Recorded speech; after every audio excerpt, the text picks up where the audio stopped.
Good morning everyone. आज अपन cultivation of tomato पढ़ेंगे, मतलब टमाटर की खेती पढ़ेंगे। टमाटर से रिलेटेड जितने भी मोस्ट क्वेश्चन बनते हैं वो सब अपन इस वीडियो में पढ़ेंगे। एग्रीकल्चर के हर कंपटीशन एग्जाम के लिए ये वीडियो बहुत मोस्ट है। जरूरी नहीं है कि जेट ICR BHU के लिए ही मोस्ट है। एग्रीकल्चर के किसी भी कंपटीशन के लिए जो भी टमाटर से रिलेटेड क्वेश्चन आते हैं वो सब अपन इस वीडियो में पढ़ेंगे। तो जो टोमेटो के अदर्स नेम है वो है बिलायती बैंगन, वर्ल्ड एप्पल या गरीब का ऑरेंज भी कहते हैं। तो क्वेश्चन आ सकता है कि विलायती बैंगन के नाम से कौन सी सब्जी को जाना जाता है। तो ऑप्शन आएगा टमाटर, बैंगन, मिर्ची। तो राइट आंसर होगा वो टमाटर होगा। आपको बैंगन नहीं करना, आप विलायती बैंगन सोच के बैंगन मत करना, यहाँ पे टोमेटो करना है। और पूछ ले कि गरीब के ऑरेंज कौन सी सब्जी को जाना जाता है, तो वो जाना जाता है टमाटर को। तो क्योंकि गरीब आदमी होते हैं वो ऑरेंज तो ला नहीं सकते, अपना ऑरेंज टोमेटो मतलब टमाटर को ही मान लेते हैं। नेक्स्ट है कि टमाटर का जो साइंटिफिक नेम है, वानस्पतिक नाम क्या है। तो टमाटर का वानस्पतिक नाम है लाइकोपर्सिकम एस्कुलेनेटम। और जो टमाटर की फैमिली है वो सोलोनेसी है। नेक्स्ट क्वेश्चन है कि टमाटर का जो ओरिजिन है मतलब उत्पत्ति स्थान वह कौन सा है। तो टमाटर का ओरिजिन व उत्पत्ति स्थान पेरू है, या फिर पेरू ना आके दक्षिणी अमेरिका आ जाए तो वो भी टमाटर का उत्पत्ति स्थान है। नेक्स्ट है कि टमाटर के फ्रूट टाइप को क्या कहते हैं। टमाटर को फ्रूट टाइप को बेरी या फिर हिंदी में सरस कहते हैं। नेक्स्ट है कि टमाटर में जो रेड कलर आता है वो किसके कारण आता है। टमाटर में रेड कलर लाइकोपिन के कारण आता है, जो 21 से 23 डिग्री टेम्परेचर पर बनता है। अगर ये टेम्परेचर 29 डिग्री हो जाए तो इसमें लाइकोपिन कलर नहीं आएगा, लाल रंग नहीं आएगा। अगर ये टेम्परेचर 10 डिग्री सेंटीग्रेड तक रह जाए तो उसमें न तो लाल कलर आएगा और नहीं येलो कलर आएगा। आप हमारे चैनल को सब्सक्राइब नहीं किए तो सब्सक्राइब कर लीजिएगा और बेल आइकन जरूर दबाएं ताकि कोई भी न्यू वीडियो की नोटिफिकेशन आप तक पहुंच सके, और अपने फ्रेंड के पास जरूर सेंड करें। नेक्स्ट क्वेश्चन है कि जो टमाटर में येलो कलर आता है वो किसके कारण आता है। तो टमाटर में जो येलो मतलब पीला कलर आता है वो कैरोटीन के कारण आता है। टमाटर को मतलब प्रोटेक्टिव फूड्स के लिए बहुत ज़्यादा यूज लेते हैं, मतलब परीक्षण के लिए यूज लेते हैं, जैसे कि सॉस, केचप, ये टमाटर से बनाए जाते हैं। नेक्स्ट क्वेश्चन है कि टमाटर में जो जर्मिनेशन होता है उसका टेम्परेचर कितना होता है। जर्मिनेशन मतलब अंकुरन के लिए टेम्परेचर होता है 15 से 29 डिग्री सेंटीग्रेड, और जो ग्रोथ के लिए टेम्परेचर होता है वो होता है 18 से 26 डिग्री सेंटीग्रेड। और जो टमाटर में विटामिन पाई जाती है वो कौन कौन सी पाई जाती है। टमाटर में विटामिन पाई जाती है A, B और C। टमाटर में ये तीनों विटामिन पाई जाती हैं। नेक्स्ट क्वेश्चन है कि टमाटर में जो फर्टिलाइजर मतलब उर्वरक पाया जाता है वो कितने कितने % पाए जाते हैं। NPK, अभी नाइट्रोजन की मात्रा 60 और फास्फोरस की मात्रा 80 और पोटास की मात्रा 60 होती है।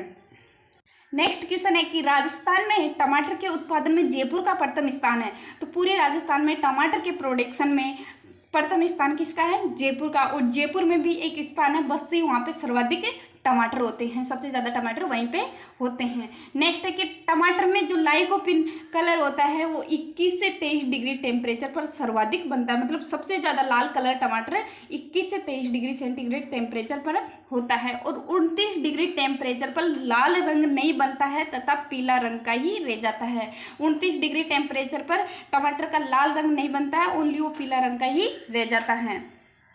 नेक्स्ट है कि 10 डिग्री टेम्परेचर पर लाल और पीला दोनों ही रंग नहीं बनते हैं। 21 से 23 डिग्री टेम्परेचर पर तो लाइकोपिन मतलब लाल कलर हो जाता है, और 29 डिग्री टेम्परेचर पर लाल कलर नहीं होता, रेड कलर नहीं होता, ओनली येलो कलर ही रह जाता है। और 10 डिग्री टेम्परेचर पर ना तो येलो होता है और ना ही रेड कलर, मतलब दोनों ही कलर नहीं होते हैं। अब पढ़ लेते हैं इसका सोविंग टाइम मतलब बुआई का समय क्या है।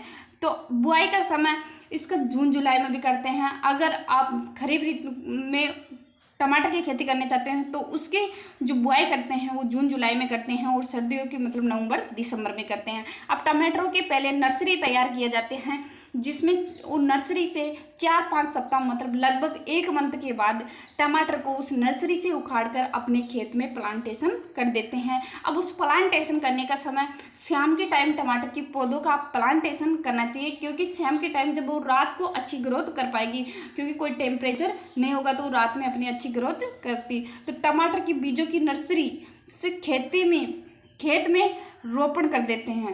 जो 1 मंथ के हो जाते हैं तो टमाटर के बीजों को नर्सरी से खेत में रोपित कर देते हैं, और रोपित करने का समय सायकाल होना चाहिए। नेक्स्ट क्वेश्चन है कि फलन के समय लंबे समय तक सूखा रहना व अचानक बारिश सिंचाई करने से फल फट जाते हैं, मतलब फ्रूट क्रैकिंग हो जाता है, जो बी की कमी से होता है। तो जो अगर फलों में लंबे समय तक, अगर टमाटर में अगर लंबे समय तक अपन सूखा ही रहे, सिंचाई नहीं करे उसमें, और फिर अगर आप अचानक भारी सिंचाई कर दें, मतलब बहुत ज़्यादा सिंचाई कर दें, तो उससे मतलब टमाटर के फल है वो फट जाते हैं।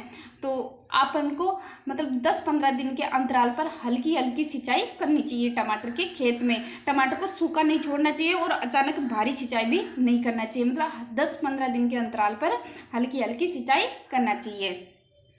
अब नेक्स्ट है कि टमाटर की जो किस्म होती है, टमाटर की किस्म दो प्रकार की होती है, एक तो डिटरमाइनेट, एक इनडिटरमाइनेट। डिटरमाइनेट इनकी वृद्धि सीमित लताओं में होती है और ये ओपन फील्ड मतलब खेत में उगाई जाती है और इसकी अंतिम शाखाओं पर पुष्प निकलते हैं। और जो इनडिटरमाइनेट है इनकी वृद्धि असीमित लताओं में होती है। ये प्रोटेक्टिव कल्टीवेशन मतलब ग्रीन हाउस के लिए उपयुक्त है और इसके 3 गांठ के अंतराल पर पुष्प आते हैं। तो क्वेश्चन पूछ सकते हैं कि 3 गांठ के अंतराल पर डिटरमाइनेट पे आते हैं या इनडिटरमाइनेट पे। तो इनडिटरमाइनेट 3 गांठ के अंतराल पर पुष्प आते हैं। नेक्स्ट क्वेश्चन क्या है कि टमाटर में जो पोलिनेशन होता है वो कौन से प्रकार का होता है, सेल्फ होता है या क्रॉस पोलिनेशन। तो जो टमाटर में पोलिनेशन होता है मतलब परागण होता है वो सेल्फ पोलिनेशन होता है, मतलब 100 परागण होता है 80 से 90% और 10 से 20% इसमें क्रॉस पोलिनेशन भी होता है। लगभग 10% ही क्रॉस पोलिनेशन होता है, बाकी 80 से 90% इसमें सेल्फ पोलिनेशन मतलब 100 परागण होते हैं। नेक्स्ट क्वेश्चन है कि जो टमाटर की बीज दर है मतलब सीड रेट है वो कितनी। अगर हाइब्रिड टमाटर की बुआई करना चाहते हैं आप तो उसकी बीज दर 100 से 150 ग्राम प्रति हेक्टेयर के हिसाब से बुआई करनी चाहिए। अगर सामान्य टमाटर की बुआई कर रहे हैं आप तो उसमें 400 ग्राम प्रति हेक्टेयर के हिसाब से बुआई करनी चाहिए। अब बात कर लेते हैं कि जो टमाटर की वेराइटी है उनकी बात कर लेते हैं, मतलब किस्म की। तो जो टमाटर की वेराइटी है वो पूसा रूबी, एग्जाम में पूछ लेते हैं कि पूसा रूबी किसकी वेराइटी है। तो सब्जियों के नाम दे देंगे टमाटर, बैंगन, मिर्ची, आलू। तो पूसा रूबी किसकी वेराइटी है, टमाटर की। पूसा 120, SL 120, NT8 ये निमेटोड रेजिस्टेंस वेराइटी है, मतलब जो निमेटोड रोधी वेराइटी है। नेक्स्ट वेराइटी है इसार अनमोल, इसार ललित। आप हमारे चैनल को सब्सक्राइब जरूर कर लीजिएगा और अपने फ्रेंड के पास ज़रूर सेंड करें। नेक्स्ट वेराइटी है फ्लेवर सेवर, और ये जो फ्लेवर सेवर वेराइटी है ये बायोटेक्नोलॉजी द्वारा विकसित की गई प्रथम वेराइटी है। तो क्वेश्चन आ सकता है कि टमाटर की कौन सी वेराइटी को बायोटेक्नोलॉजी द्वारा विकसित किया गया है। तो फ्लेवर सेवर को मतलब बायोटेक्नोलॉजी द्वारा विकसित किया गया है। और पूसा गौरव, पूसा उपहार, पूसा रोहिणी ये किसकी वेराइटी है, टमाटर की। अंगूर तल्ला, अब ये अंगूर तल्ला भी किसकी वेराइटी है, टोमेटो की। आप यहाँ पे ग्रेप्स मतलब अंगूर मत कर देना क्योंकि अंगूर का नाम आ रहा था, ये अंगूर की वेराइटी नहीं है। ये अंगूर तल्ला किसकी वेराइटी है, टमाटर की। और मारवेल, अर्का श्रेष्ठ, पंजाब केसरी, अर्का अभिजीत, अर्का विकास ये किसकी वेराइटी है, टमाटर की। नेक्स्ट बात करते हैं टमाटर में जो फ्रूट फटना मतलब उसका फ्रूट क्रैकिंग हो जाता है, मतलब फल फट जाता है, वो किसकी कमी से होता है, तो वो बी तत्वों की कमी से होता है। नेक्स्ट है कि BER, इसकी कभी कभी फुल फॉर्म भी पूछ लेते हैं। तो इसकी फुल फॉर्म होती है बॉल्सम एंड रूट, ये किसकी कमी से होता है, कैल्शियम की कमी से। नेक्स्ट है कि पंपिनेस, मतलब ये किसकी कमी से होता है, ये हाई टेम्परेचर मतलब अधिक तापमान के कारण होता है। नेक्स्ट है कि सन स्केल्स, ये 40 डिग्री सेंटीग्रेड तापमान से अधिक हो तो ये सन स्केल्स हो जाता है। नेक्स्ट है कि केट पेस्ट, मतलब ये उगाने हेतु अनुपयुक्त होते हैं। नेक्स्ट क्वेश्चन है कि ब्लड रेपनिंग, ये किसकी कमी से होता है, ये की कमी से होता है। नेक्स्ट क्वेश्चन है कि जो टमाटर में इंसेक्ट लगते हैं, इंसेक्ट में कीट लगते हैं, वो कौन कौन से लगते हैं। टमाटर में जो कीट लगता है वो लगता है फ्रूट बोरर, जिसका साइंटिफिक नाम है हेलिकोर्पा आर्मिजेरा। तो ऐसे पूछ सकते हैं कि फ्रूट बोरर का साइंटिफिक नाम क्या है, एग्जाम में ऐसे क्वेश्चन आ सकता है। तो इसका नाम है हेलिकोर्पा आर्मिजेरा।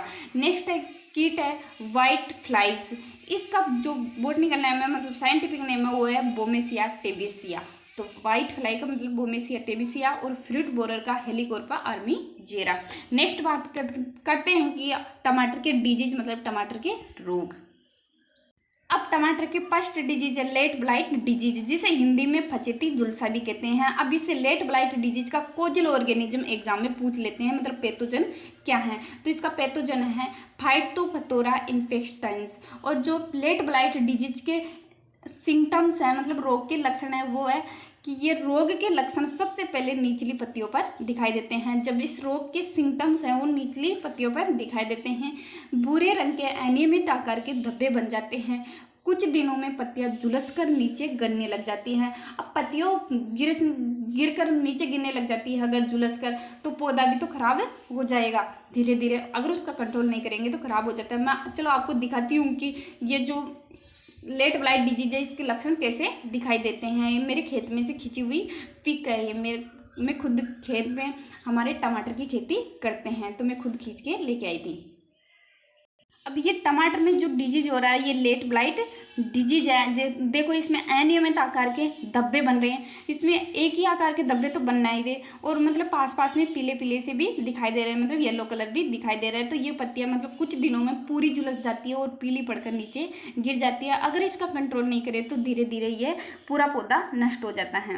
अब बात करते हैं कि जो डिजीज का कंट्रोल मतलब नियंत्रण कैसे करना चाहिए। सस्य क्रियाएं अपनाना चाहिए, मतलब एग्रोनॉमी प्रैक्टिस अपनाना चाहिए। रोगी पौधे को उखाड़कर अलग कर देना चाहिए, मतलब जो रोगी पौधा है अपने खेत में उसको उखाड़कर अलग कर देना चाहिए। अगर रोगी पौधा उसी खेत में रहेगा तो मतलब एक दूसरे से फैलेगा नहीं डिजीज, तो इन्फेक्शन तो होएगा, तो संक्रमण एक दूसरे से पौधों में फैलता है। तो रोगी पौधा होता है उसको उखाड़कर नष्ट कर देना चाहिए या फिर दूसरे खेत में फेंक देना चाहिए।